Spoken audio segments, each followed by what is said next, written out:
8th സ്റ്റാൻഡേർഡിലെ biology first ചാപ്റ്ററാണ് നമ്മൾ എടുക്കുന്നത്. ഫസ്റ്റ് ചാപ്റ്ററിൻ്റെ പേര് life's miseries in the little chambers, കുഞ്ഞറയ്ക്കുള്ളിലെ ജീവരഹസ്യങ്ങൾ. അതിലെ ഫസ്റ്റ് സെഷൻ നമ്മുടെ കഴിഞ്ഞു. ഇത് രണ്ടാമത്തെ സെഷനാണ്. കഴിഞ്ഞ സെഷനിൽ നമ്മൾ പറഞ്ഞത് മൈക്രോസ്കോപ്പിനെ കുറിച്ചാണ്. മൈക്രോസ്കോപ്പിൻ്റെ ഭാഗങ്ങളെക്കുറിച്ച് നമ്മൾ പറഞ്ഞിരുന്നു അല്ലേ, അതിൻ്റെ യൂസസ് പറഞ്ഞു. പിന്നെ വാട്ട് ഈസ് കോമ്പൗണ്ട് മൈക്രോസ്കോപ്പ്, ഇത്രയും ഭാഗമാണ് നമ്മൾ കഴിഞ്ഞ ക്ലാസ്സിൽ പറഞ്ഞത്. പിന്നെ ഏതൊക്കെ ലെൻസുകൾ, എവിടെയൊക്കെയാണ് നമ്മൾ ലെൻസുകൾ ഉപയോഗിക്കണമെന്ന് പറഞ്ഞിരുന്നു അല്ലേ. ഐ പീസ്, ഒബ്ജക്റ്റീവ് ലെൻസ്, കണ്ടൻസറിലൊക്കെ ഉപയോഗിക്കണമെന്ന് പറഞ്ഞു.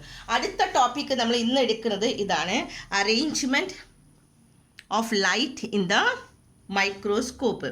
മൈക്രോസ്കോപ്പിലെ പ്രകാശ ക്രമീകരണം എന്താണെന്ന് കണ്ടില്ലേ. അതിൽ നമുക്ക് ഇവിടെ 2 ക്വസ്റ്റ്യൻസ് ഉണ്ട്, അതിൻ്റെ ഉത്തരങ്ങളാണ് നമുക്കിവിടെ പഠിക്കാനുള്ളത്. പക്ഷെ ഫസ്റ്റ് ലൈൻ നോക്കുക, സ്റ്റേജും ക്ലിപ്പിൻ്റെയും ഞാൻ യൂസസ് പറഞ്ഞതാണ് അല്ലേ. ഇവിടെ തന്നിട്ടുണ്ട് ദ സ്റ്റേജ് എന്താണ്, is to reflect the light on the material is to be object.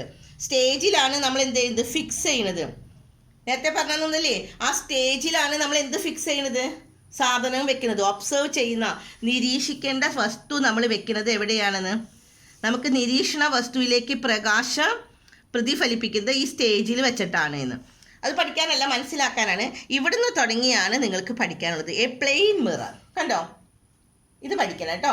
A plain mirror to reflect sunlight. Plain mirror എന്തിനാണ് ഉപയോഗിക്കുന്നത്, കോൺകേവ് മിറർ എന്തിനാണ് ഉപയോഗിക്കണതെന്ന്. പ്ലെയിൻ മിറർ എന്തിനാണ് ഉപയോഗിക്കുന്നത്, to reflect the sunlight. Sunlight reflect ചെയ്യാനാണ് നമ്മൾ plain mirror, സൂര്യപ്രകാശം പ്രതിപദിക്കുന്ന സമതല ദർപ്പണം. സമതല ദർപ്പണം നമ്മൾ ഉപയോഗിക്കുന്നതാണ് സൂര്യപ്രകാശം പ്രതിഫലിക്കാൻ വേണ്ടിയിട്ടാണെന്ന്. ഇനി രണ്ടാമത്തതാണ് കോൺകേവ് മിറർ. കോൺകേവ് മിറർ എന്തിനു വേണ്ടിയിട്ടാണ്, concave mirror to reflect the artificial light. Artificial light reflect ചെയ്യാൻ നമ്മൾ കോൺകേവ് മിറർ ഉപയോഗിക്കുമെന്ന്. സൂര്യരശ്മി പ്രതിഫലിപ്പിക്കുന്നത് സമതല ദർപ്പണവും, അതാണ് പ്ലെയിൻ മിറർ എന്ന് പറയുന്നത്. കിട്ടിയില്ലേ. പിന്നെ കൃത്രിമ പ്രകാശം പ്രതിഫലിപ്പിക്കുന്നതിനാണ് നമ്മൾ കോൺകേവ് ദർപ്പണം ഉപയോഗിക്കുന്നത്. അപ്പം സമതല ദർപ്പണവും കോൺകേവ് ദർപ്പണം, plain mirror and the concave mirror. കിട്ടിയെല്ലാവർക്കും. അടുത്തത് the lens of the condenser that is fixed on the lower side of the stage focus the light on the material to be observe. ഇത് പഠിക്കേണ്ട കേട്ടോ, ഇത് മാത്രമേ പഠിക്കാനുള്ളൂ. പിന്നെ last ഒരു ലൈനാണ് പഠിക്കാനുള്ളത്, ഡയഫ്രം. ഡയഫ്രം അതെന്താ പ്രൊനൗൺസ് ചെയ്യണമെന്ന് നോക്ക്, എങ്ങനെയാന്ന് നോക്ക്. ഡയഫ്രം എന്നാണ് പറയുക കേട്ടോ. ഡയഫ്രം എന്ന് പറഞ്ഞാൽ എന്താണ്, is a part of the condenser to regulate the intensity of the light. Condenser നമ്മൾ പഠിച്ചതാണ് അല്ലേ. ആ കണ്ടൻസറിൽ ഉള്ള ഒരു ഭാഗമാണ് ഡയഫ്രം. ഈ ഡയഫ്രത്തിൻ്റെ ഫങ്ഷൻ എന്താണെന്ന് പഠിക്കണം കേട്ടോ. എന്താ function, it help to regulate the intensity of the light. അപ്പോൾ ഡയഫ്രത്തിൻ്റെ ഫങ്ഷൻ എന്താണ്, to regulate the intensity of the light. കിട്ടിയോ. ഇവിടെ മലയാളം മീഡിയത്തിൻ്റെ നോക്കാം, ഡയഫ്രം എന്തിനു വേണ്ടിയാണ്, കണ്ടൻസറിൻ്റെ ഭാഗമായ ഡയഫ്രം എന്താ ചെയ്യിക്കുന്നത്, പ്രകാശരശ്മികൾ ക്രമീകരിക്കാൻ നമ്മളെ സഹായിക്കണു എന്ന്. പ്രകാശരശ്മികൾ ക്രമീകരിക്കാനാണ് സഹായിക്കുന്നത്. അപ്പോൾ ഇതിൽ 2 ലൈനാണ് പഠിക്കണം, 2 ക്വസ്റ്റ്യൻസ് ആണ്. ഫസ്റ്റ് ക്വസ്റ്റ്യൻ എന്താണ്, പ്ലെയിൻ മിറർ എന്തിനാണ് ഉപയോഗിക്കുന്നത്, കോൺകേവ് മിറർ. സമതല ദർപ്പണവും കോൺകേവ് ദർപ്പണം എന്തിനാണ്. സമതല ദർപ്പണം പ്ലെയിൻ മിറർ ഉപയോഗിക്കുന്നത് സൂര്യപ്രകാശം പതിക്കാൻ വേണ്ടിയിട്ട് അല്ലേ, ടു റിഫ്ലക്ട് ദ സൺലൈറ്റ്. ഇനി കോൺകേവ് ദർപ്പണം എന്തിനാണ് ഉപയോഗിക്കുന്നത്, ആർട്ടിഫിഷ്യൽ ലൈറ്റിന് വേണ്ടി, കൃത്രിമ പ്രകാശം ചെയ്യാൻ വേണ്ടി. പിന്നെ ഈ ലാസ്റ്റ് ലൈനിലാണ് പഠിക്കേണ്ടത് ഡയഫ്രം. ഡയഫ്രം എവിടെയുള്ള പാർട്ടാണ്, കണ്ടൻസറിൻ്റെ ഉള്ളിലുള്ളതാണ്. നമ്മൾ കണ്ടൻസർ നമ്മൾ പഠിച്ചു കേട്ടോ, മൈക്രോസ്കോപ്പിൻ്റെ ഒരു പാർട്ടല്ലേ കണ്ടൻസർ. ആ കണ്ടൻസറിൻ്റെ ഉള്ളിലുള്ളതാണ് ഡയഫ്രം. ഈ ഡയഫ്രം എന്താ ചെയ്യുന്നത്, it regulate the intensity of light, പ്രകാശത്തിൻ്റെ തീവ്രതയെ ക്രമീകരിക്കാനായിട്ട് സഹായിക്കുകയാണ് ചെയ്യുന്നത്. ഇത്രയാണ് അതിൽ പഠിക്കാനുള്ളത്. ഇനി 2 ഇൻഡിക്കേറ്റേഴ്സ്, ഇവിടെ 2 ചോദ്യങ്ങളുണ്ട്. Why is a mirror fixed in the microscope. എന്തിനാണ് മിറർ ഫിക്സ് ചെയ്തിരിക്കുന്നത്, എന്തിനാണ് ഇവിടെ മൈക്രോസ്കോപ്പിൽ ഈ ദർപ്പണം എന്ന് പറഞ്ഞാൽ മിറർ എന്തിനാണ് വെച്ചിരിക്കുന്നത്, എന്താ കാരണം, പ്രകാശത്തിനെ നമ്മൾ നിരീക്ഷണ വസ്തുവിലേക്ക് പ്രതിപദിക്കുന്നതിനാണ് ദർപ്പണം ഘടിപ്പിച്ചിരിക്കുന്നത്. ഫസ്റ്റ് ക്വസ്റ്റ്യൻ്റെ ഉത്തരം കിട്ടിയോ. എന്തിനു വേണ്ടിയിട്ടാണ്, ചോദ്യം ഇതാണ്, മൈക്രോസ്കോപ്പിൽ ദർപ്പണം ഘടിപ്പിച്ചിരിക്കുന്നത് എന്തിനാണ്, എന്തിനു വേണ്ടിയിട്ടാണ്, പ്രകാശത്തെ നിരീക്ഷണ വസ്തുവിലേക്ക് പ്രതിപദിക്കുന്നതിന് വേണ്ടി. കിട്ടിയോ? ഇംഗ്ലീഷ് മീഡിയക്കാർ എന്താ എഴുതണ്ടേ? Why mirror is used fixed. Mirror fix ചെയ്തിരിക്കുന്നത് എന്തിനു വേണ്ടിയിട്ടാണ്? ലൈറ്റ് റിഫ്ലക്റ്റ് ചെയ്യാൻ. The light in order to reflect the light to the object. ഒബ്ജക്റ്റിലേക്ക് ലൈറ്റിനെ റിഫ്ലക്റ്റ് ചെയ്യാൻ വേണ്ടിയാണ്. എഴുതിയോ എല്ലാവരും? To reflect light to the object. അടുത്ത ക്വസ്റ്റ്യൻ ആണ്, why do we use a slide made of glass to place a material to be observed. നമ്മൾ ഇവിടെ പടത്തിൽ കാണിച്ചിരുന്നു ഇവിടെ സ്റ്റേജ് വെച്ചിരിക്കുന്നത് അല്ലേ? പക്ഷെ അത് ചില്ലിൻ്റെ ഗ്ലാസ് ആയിട്ട് വെക്കാനുള്ള കാരണം എന്താണെന്ന്. നിരീക്ഷണ വസ്തു വെക്കാൻ ഗ്ലാസ് കൊണ്ട് നിർമ്മിച്ച സ്ലൈഡ് നമ്മൾ ഉപയോഗിക്കുന്നത്. ഈ സ്ലൈഡ് എപ്പോഴും എന്തിൻ്റെ ആയിരിക്കുന്നത്? ഗ്ലാസ് കൊണ്ടുള്ളതായിരിക്കുന്നത്.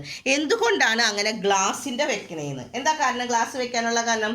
ഗ്ലാസ് ട്രാൻസ്പെറൻ്റ് ആണ്. എഴുതിയേക്കും, ദ ഗ്ലാസ് ഈസ് ട്രാൻസ്പെറൻറ്റ്, സുതാര്യമാണ്. എന്താണ് സുതാര്യം എന്ന് പറഞ്ഞാൽ? ട്രാൻസ്പെറൻറ്റ് എന്ന് പറഞ്ഞാൽ അതിലൂടെ പ്രകാശരശ്മികൾ കടന്നു പോകും. അത്രയേ ഉള്ളൂ. കിട്ടിയോ അതിൻ്റെ ഉത്തരം? Glass is transparent. Why it was A transparent? The light passes through it. അതിൽ കൂടെ പ്രകാശം കടന്നു പോകും. ഗ്ലാസ് സുതാര്യമാണ്. മലയാളം മീഡിയക്കാരുടെ എന്താ? ഗ്ലാസ് സുതാര്യമാണ്, അതിലൂടെ പ്രകാശരശ്മികൾ കടന്നു പോകുമെന്ന്. കിട്ടിയോ? ഇത്രയുമാണ് നമുക്ക് ഈ പേജിൽ നമുക്ക് പഠിക്കാനായിട്ട് ഉള്ളത്. അപ്പം നമ്മളിവിടെ പറഞ്ഞു പ്ലെയിൻ മിറർ, പിന്നെ എന്താ പറഞ്ഞത്? കോൺകേവ് മിറർ അല്ലേ? സമതല ദർപ്പണവും, പിന്നെ എന്താണ് പറഞ്ഞത്? കോൺകേവ് ദർപ്പണം, കോൺകേവ് മിറർ, പിന്നെ നമ്മൾ ഡയഫ്രത്തിൻ്റെ യൂസസ്, പിന്നെ ഈ 2 ക്വസ്റ്റ്യൻസ്. ഇത്രയുമാണ് നമ്മൾ ഈ പേജിൽ. ഇനി അടുത്തത് നമുക്കൊരു എക്സ്പെരിമെൻ്റ് ആണ്. നമ്മളോട് പറയുകയാണ്, ഇവിടെ ചോദ്യം ഉണ്ടോ? Cross section of the root of the plantain. പ്ലാന്റെയിൻ്റെ പറയുമ്പോൾ എല്ലാവരും ടെക്സ്റ്റിലേക്ക്, നിങ്ങളുടെ ടെക്സ്റ്റിലേക്ക് ശരിക്കും നോക്കുക കേട്ടോ. അതേ കൂടെ കാണിച്ചു തരുന്നത് നോക്കുക. അവരവരുടെ ടെക്സ്റ്റിൽ അടയാളപ്പെടുത്തി വെക്കുക. The cross section of the root of the plantain. പ്ലാന്റെയിൻ്റെ റൂട്ട്സ് എങ്ങനെയാണ്? ഒരു കഷ്ണം നിങ്ങളോട് പറയാണ്, ഒരു വാഴയുടെ വേര്, അതിൻ്റെ ഒരു ഛേദകം, ഒരു ചെറിയൊരു പീസ് മുറിച്ചെടുക്കാൻ. കിട്ടിയോ? എന്നിട്ട് ഇതാണ് നമ്മുടെ പാർട്സ്. അതിനെ മുറിച്ചെടുത്തു. എന്താ നമ്മൾ മുറിച്ചെടുത്തത്? ഒരു പ്ലാന്റെയിൻ്റെ ചെറിയൊരു പീസ് മുറിച്ചെടുക്കാൻ. എന്നിട്ട് നമ്മളോട് പറഞ്ഞിരിക്കുകയാണ് അതിൻ്റെ പാർട്സ് നമ്മൾ ഇനി ഓരോന്ന് നിരീക്ഷിക്കണം. നോക്കാം, ഇത് മലയാളം മീഡിയത്തിൻ്റെ ടെക്സ്റ്റാണ്. ഇംഗ്ലീഷ് മീഡിയക്കാർ ഇവിടെ നോക്കുക. നമ്മളോട് ഫസ്റ്റ് തന്നിരിക്കുന്നത്, ആദ്യം തന്നെ നമ്മളത് മുറിച്ചെടുത്ത് കഴിഞ്ഞാൽ നമുക്കൊരു എക്സ്പെരിമെൻറ്റ് നിങ്ങൾക്ക് എഴുതാനുണ്ട് കേട്ടോ. ലാസ്റ്റിൽ ഒരു പ്രാക്ടിക്കൽ റെക്കോർഡ് നിങ്ങളോട് സ്കൂളിൽ പറയും. അപ്പോൾ അത് എഴുതണമെങ്കിൽ ഇത് ശരിക്കും ശ്രദ്ധിക്കാൻ ഞാൻ പറഞ്ഞു തരാം എങ്ങനെയാണ് റെക്കോർഡ് എഴുതുക എന്നുള്ളത്. First, preparation of the observation material. Observation materials ഒക്കെ പ്രിപ്പറേഷൻ നമ്മൾ എങ്ങനെയാണ് നിരീക്ഷണ വസ്തു തയ്യാറാക്കിയാണ്. എന്താണ് നിരീക്ഷണ വസ്തു? നിരീക്ഷണ വസ്തു നമ്മൾ പറഞ്ഞു നമ്മുടെ കയ്യിലുള്ള ഒരു വാഴയുടെ വേര് അല്ലേ? ഈ വാഴയുടെ വേരെടുത്തിട്ട് നമ്മൾ അതിനെ എന്തിലിടണം? ആദ്യം തന്നെ എന്തൊക്കെ വസ്തുക്കൾ വേണമെന്ന് നോക്കാം. ഒരു പെട്രി ഡിഷ് വേണം. പെട്രി ഡിഷ് എന്ന് പറഞ്ഞാൽ നിങ്ങൾക്ക് മലയാളം മീഡിയത്തിൻ്റെയും പെട്രി ഡിഷ് എന്ന് തന്നെ എഴുതിയാണ്. പെട്രി ഡിഷ് എന്ന് പറഞ്ഞാൽ എന്താണ്? ഒരു ഗ്ലാസ് ബൗൾ, ചില്ലിൻ്റെ ഒരു പാത്രം, അത്രയേ ഉള്ളൂ. ചില്ലിൻ്റെ ഒരു ബൗളാണ്, ഒരു ഗ്ലാസ് ബൗൾ എടുക്കാം. എന്നിട്ട് puttu the material, first stage, ഓരോ സ്റ്റെപ്പ് നോക്കാട്ടോ. ഈ 8 സ്റ്റെപ്പും ശരിക്കും പഠിക്കണം ബൈ ഹാർട്ട്. കാരണം നോക്കി, ഇവിടെ നിങ്ങളോട് പറഞ്ഞിട്ടുണ്ട് ഒരു പ്രാക്ടിക്കൽ റെക്കോർഡ് എഴുതി ഉണ്ടാക്കാൻ. അതിന് ഞാനിത് എങ്ങനെയാണെന്ന് പറഞ്ഞുതരാം. അതിന് മുമ്പ് ഇത് ശരിക്കും മനസ്സിലാക്കിയാലാണ് കിട്ടുള്ളൂ. ഇവിടെ പറഞ്ഞിരിക്കുന്നത്, ലാസ്റ്റിൽ പറഞ്ഞിരിക്കുന്നത് എന്താണ്? ഒരു റെക്കോർഡ് ഇവിടെ ഉണ്ടാക്കാനായിട്ട്. അവർ പോയിന്റ്സ് അവർ തന്നിട്ടുണ്ട്, അതനുസരിച്ച് നമുക്ക് എഴുതണം. പക്ഷെ അതിന് മുമ്പ് ഇത് ശരിക്കും മനസ്സിലാക്കാം. ആദ്യം തന്നെ എന്താ ചെയ്യുന്നത്? ഒരു പെട്രി ഡിഷ് എടുത്തു. നോക്കാം അവിടെ നിരീക്ഷിക്കാനുള്ള, മലയാളം മീഡിയത്തിൻ്റെ ടെക്സ്റ്റ് ഇതാണ് കേട്ടോ. നിരീക്ഷിക്കാനുള്ള വസ്തുവിലെ ജലാംശം നഷ്ടപ്പെടാതിരിക്കാൻ പെട്രി ഡിഷിലേക്ക് ജലമിടുക. ആദ്യം തന്നെ നമ്മൾ എന്ത് ചെയ്യും? ഒരു പെട്രി ഡിഷ് എടുക്കുക. എന്നിട്ട് അതിലേക്ക് കുറച്ച് വെള്ളം ഒഴിക്കണമെന്ന് ഇവർ നോക്കാം. ഫസ്റ്റ് സ്റ്റെപ്പ്, സ്റ്റേജ് 1 എന്താണ്?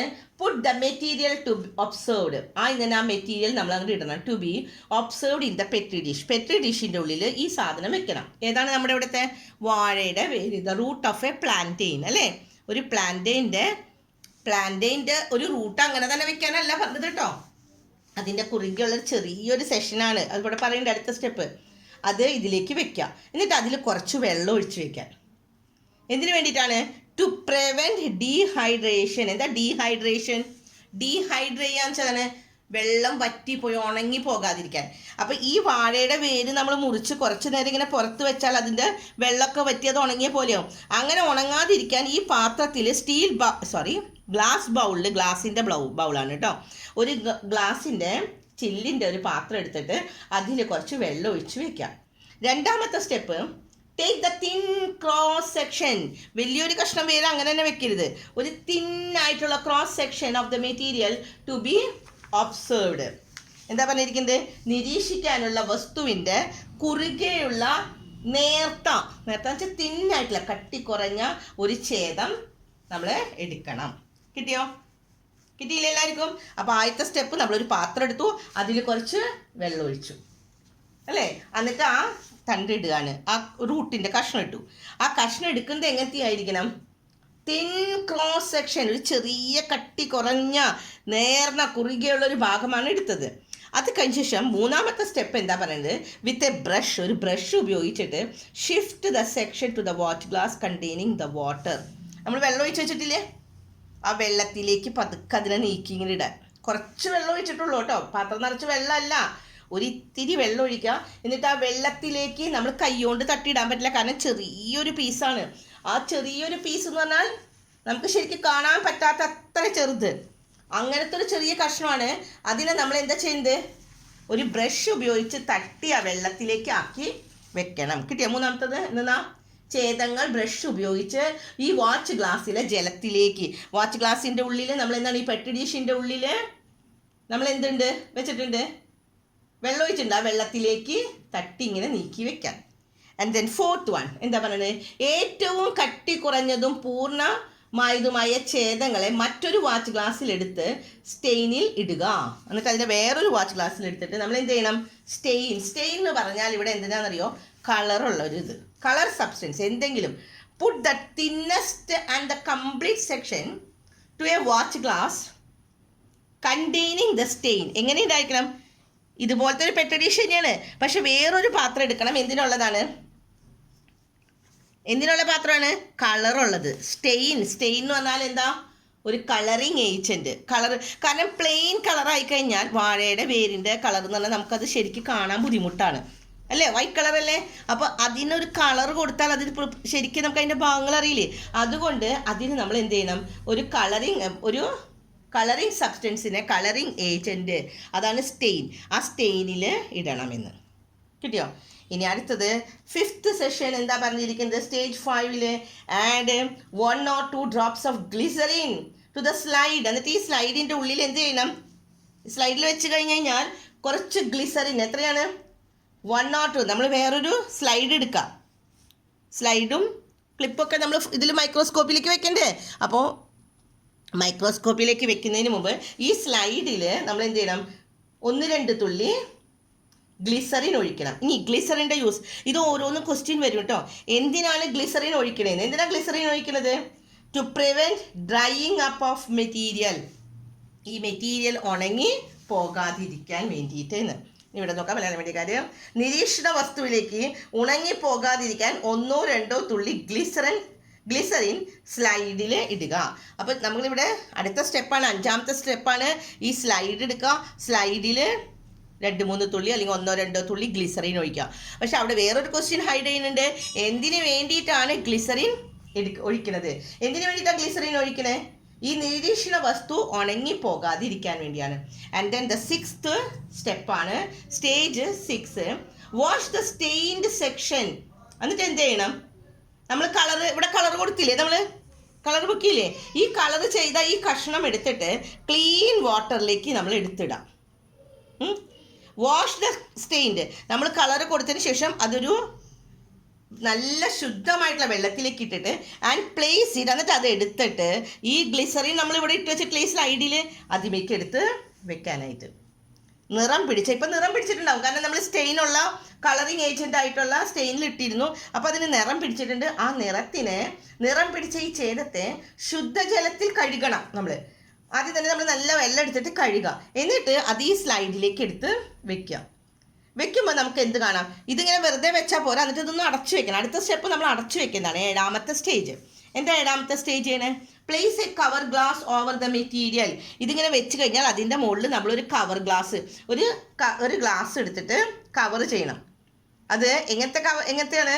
ഒരു ചില്ലിൻ്റെ, ഒരു ഗ്ലാസിൻ്റെ ഒരു കവർ എടുത്തൊന്ന് മൂടണം. പക്ഷെ വെറുതെ കൊണ്ടുവന്ന് അങ്ങോട്ട് മൂടാൻ പറ്റില്ല കേട്ടോ. ഇപ്പം നമ്മൾ ഈ സ്ലൈഡിൽ നമ്മൾ ഈ വാഴയുടെ റൂട്ടിൻ്റെ കഷ്ണം വെച്ചു, എന്നിട്ട് കളർ ചെയ്തതാണ്. എന്നിട്ട് പെട്ടെന്ന് ഒരു അടപ്പൻ എടുത്തിട്ട് ഇങ്ങനെ അടയ്ക്കാൻ പറ്റില്ല. നമ്മളത് എങ്ങനെ ചെയ്യണം? പതുക്കെ ചെയ്യണം. എന്തുകൊണ്ടാണെന്നൊക്കെ, place the cover glass over the material using the needle. ഒരു നീഡിൽ കണ്ടോ, അയാളുടെ കയ്യിലിരിക്കുന്നത് ഒരു നീഡിൽ. ആ നീഡിൽ സൂചി ഉപയോഗിച്ചിട്ട് പതുക്കെ നമ്മൾ ഈ അടപ്പൻ കൊണ്ട് ഇത് മൂടി വെക്കണം. Using the needle in such a way that air bubbles do not pass. അപ്പോൾ അവിടെ വേറൊരു ക്വസ്റ്റ്യൻ വന്നു, എന്തുകൊണ്ടാണ് നീഡിൽ ഉപയോഗിച്ചത് അടയ്ക്കാൻ പറഞ്ഞത്? എയർ ബബിൾസ് അതിൻ്റെ ഉള്ളിലേക്ക് കയറും. നമ്മൾ പെട്ടെന്ന് അടയ്ക്കുന്ന സമയത്ത് അതിൻ്റെ ഉള്ളിലുള്ള എയർ അതിൻ്റെ ഉള്ളിൽ പെടും. അപ്പോൾ അവിടെ എയർ ബബിൾസ് ഉണ്ടാവും. എയർ ബബിൾസ് വരാണ്ടിരിക്കാൻ വേണ്ടിയിട്ടാണ് എന്ന്. ഇവിടെ നോക്കാം മലയാളം മീഡിയക്കാർ. വായു കുമിളകൾ കടക്കാത്ത വിധം നീഡിലിൻ്റെ സഹായത്താൽ കവർ ഗ്ലാസ് കൊണ്ട് മൂടണം. ആൻഡ് ലാസ്റ്റ് സ്റ്റെപ്പാണ് അധികമുള്ള ഗ്ലിസറിന്. അപ്പം നമ്മളിത് മൂടി കഴിയുമ്പോൾ എന്തുണ്ടാവും? ഈ സൈഡിൽ കുറച്ച് ഗ്ലിസറിനൊക്കെ ഉണ്ടാവും. കാരണം ഗ്ലിസറിൻ ഇട്ടിട്ട് അതിലേക്കല്ലേ നമ്മൾ ഈ പീസ് വെച്ചത്, thin piece of the plantain വെച്ചത്. അപ്പോൾ അതിന് ചുറ്റും കുറച്ച് ഗ്ലിസറിൻ ബാക്കി വരില്ലേ? അത് നമ്മൾ ഒരു ടിഷ്യൂ പേപ്പർ ഉപയോഗിച്ച് നമ്മളത് തുടച്ച് മാറ്റണമെന്ന്. Wipe out the excess glycerine using the tissue paper. അങ്ങനെ 8 സ്റ്റേജ് ആയിട്ടാണ് നമ്മൾ എന്നിട്ട് ഇത് കൊണ്ടുപോയി ഇനി എവിടെ വെക്കണം? നമുക്ക് ഇപ്പോഴൊന്നും കാണില്ല കേട്ടോ. നമ്മൾ ഒരുക്കങ്ങളെ ഉണ്ടാക്കിയിട്ടുള്ളൂ. ഇതെന്താണ്? പ്രിപ്പറേഷനാണ്. ഒബ്സർവിങ് മെറ്റീരിയൽ എങ്ങനെയാണ് പ്രിപ്പയർ ചെയ്യാന്ന്. വെറുതെ ഒരു സാധനം കൊണ്ടുപോയി നമുക്ക് മൈക്രോസ്കോപ്പിൽ വെക്കാൻ പറ്റില്ല. അപ്പോൾ അത് എങ്ങനെ വെക്കണം എന്നുള്ളതാണ് നമ്മളിവിടെ പറഞ്ഞു തന്നത്. മനസ്സിലായോ? അപ്പോൾ ഈ 8 സ്റ്റെപ്പും നന്നായിട്ട് പഠിക്കാം. ഫസ്റ്റ് സ്റ്റെപ്പ് എന്താ പറഞ്ഞത്? ഒന്നുകൂടി പറഞ്ഞുതരാം. ആദ്യം ഒരു പെട്രി ഡിഷ് എടുത്തു. ആ പെട്രി ഡിഷിൽ കുറച്ച് വെള്ളം ഒഴിച്ചു. അത് കഴിഞ്ഞ് പിന്നത്തെ സ്റ്റെപ്പ് എന്താ ചെയ്തത്? തിൻ ക്രോസ് സെക്ഷൻ അല്ലേ, ചെറിയൊരു കഷ്ണം നല്ല തിന്നായിട്ട് കട്ടി കുറഞ്ഞൊരു ഛേദം മുറിച്ചെടുത്തു. ആൻഡ് ദെൻ പിന്നത്തെ സ്റ്റെപ്പ് എന്താണ്? ഒരു ബ്രഷ് ഉപയോഗിച്ച് അത് ഇതിലേക്ക് ഇടുക അല്ലേ. അത് കഴിഞ്ഞ ശേഷം 4th സെഷൻ എന്താണ്?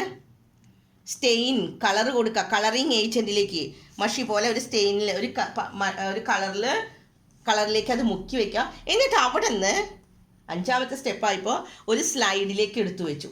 സ്ലൈഡിലേക്ക് എടുത്തു വെച്ച ശേഷം അത് എന്ത് ചെയ്യണം? ശുദ്ധജലത്തിൽ മുക്കി നന്നായിട്ട് കളർ മാറ്റിയതിന് ശേഷമാണ് സ്ലൈഡിലേക്ക് വെക്കുക. അതിൽ ഗ്ലിസറിൻ ഒഴിച്ചിടാണ്. എന്തിനു വേണ്ടിയിട്ടാണ് ഗ്ലിസറിൻ ഒഴിക്കുന്നത്?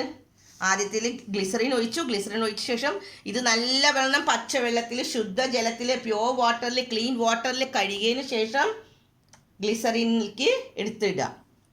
അപ്പോൾ എന്നിട്ട് എന്ത് ചെയ്യണം? കവർ ചെയ്യണം. ഒരു കവർ ഗ്ലാസ് കൊണ്ട് മൂടുക. ദെൻ ലാസ്റ്റ് സ്റ്റെപ്പ് മൂടിക്കഴിഞ്ഞാൽ, അപ്പോൾ ഇതിൻ്റെ ഉള്ളിൽ, ഈ മൂടികയുടെ ഉള്ളിലാണ്, കവറിൻ്റെ ഉള്ളിലാണ് എന്തുള്ളത്? കവർ ചെയ്യുക. ഒരു അടപ്പൻ ഉപയോഗിച്ച് അടച്ചു വയ്ക്കുമ്പോൾ അതിൻ്റെ ഉള്ളിൽ എയർ ബബിൾസ് കടക്കാണ്ടിരിക്കാൻ വേണ്ടി സ്ലോലി നമ്മളൊരു നീഡിൽ ഉപയോഗിച്ച് പതുക്കെ അടയ്ക്കണം. എയറുകളൊക്കെ ഇങ്ങനെ പുറത്ത് പോയി അങ്ങനെ നമ്മൾ അടയ്ക്കണം. അടച്ചു കഴിഞ്ഞാൽ ഇപ്പം നമ്മുടെ തയ്യാറായി അല്ലേ? എവിടെ വെക്കാൻ? മൈക്രോസ്കോപ്പിലെ സ്റ്റേജിലേക്ക് നമ്മൾ വെക്കുകയാണ്. മൈക്രോസ്കോപ്പിൻ്റെ സ്റ്റേജ് ഉണ്ട്. ആ സ്റ്റേജിലേക്ക് നമ്മളിത് വെച്ച് കൊടുത്താലാണ് സാധനം കാണുള്ളൂ. അപ്പോൾ അതിന് ചുറ്റുമുള്ള ഗ്ലിസറിനൊക്കെ തുടച്ച് മാറ്റണം. അപ്പോൾ ഇത്രയും സ്റ്റെപ്പാണ് നമ്മളൊരു വസ്തു മൈക്രോസ്കോപ്പിലേക്ക് വെക്കാനായിട്ട് നമുക്ക് വേണ്ടത്. കിട്ടിയോ? എല്ലാവർക്കും മനസ്സിലായോ? ഒരു മൈക്രോസ്കോപ്പിലേക്ക് പരിശോധിക്കാനായിട്ട്, നമുക്ക് ഒബ്സർവ് ചെയ്യാൻ, നിരീക്ഷിക്കാൻ നമ്മളൊരു വസ്തു വെക്കുന്നത് എത്ര സ്റ്റെപ്പ്? 8 സ്റ്റെപ്പ് ചെയ്തിട്ട് വേണം അത് ഒരു വസ്തു മൈക്രോസ്കോപ്പിലേക്ക് വെറുതെ കൊണ്ടുപോയി വെക്കാൻ പറ്റില്ല. ഈ സ്റ്റെപ്പുകളൊക്കെ. അപ്പോൾ ഈ സ്റ്റെപ്പുകളെല്ലാം ബൈ ഹാർട്ട് പഠിക്കണം. അടുത്തത് ഇവിടെ ഒരു ക്വസ്റ്റ്യൻ ആണ്. നമ്മളോട് എന്താ പറഞ്ഞിരിക്കുന്നത്? ഒരു സാമ്പിൾ പ്രാക്ടിക്കൽ റെക്കോർഡ് എഴുതണം. അത് നിങ്ങളൊന്ന് എഴുതി നോക്കാം. അത് ഞാൻ അടുത്ത ക്ലാസ്സിൽ ഇവിടെ ഈ റെക്കോർഡ് എങ്ങനെയാണ് എഴുതേണ്ടത്, എന്തായാലും നിങ്ങൾക്ക് സ്കൂളിൽ എഴുതാൻ പറയും. അപ്പോൾ എങ്ങനെയാണ് റെക്കോർഡ് എഴുതേണ്ടതെന്ന് ഞാൻ പറഞ്ഞുതരാം. അതിനു മുമ്പ് ഇത് നന്നായിട്ട് പഠിക്കാം ഇന്ന്. എന്നിട്ട് അടുത്ത ക്ലാസ്സിൽ നമ്മൾ അടുത്ത ടോപ്പിക് ഡിസ്കസ് ചെയ്യാം. ഓക്കെ.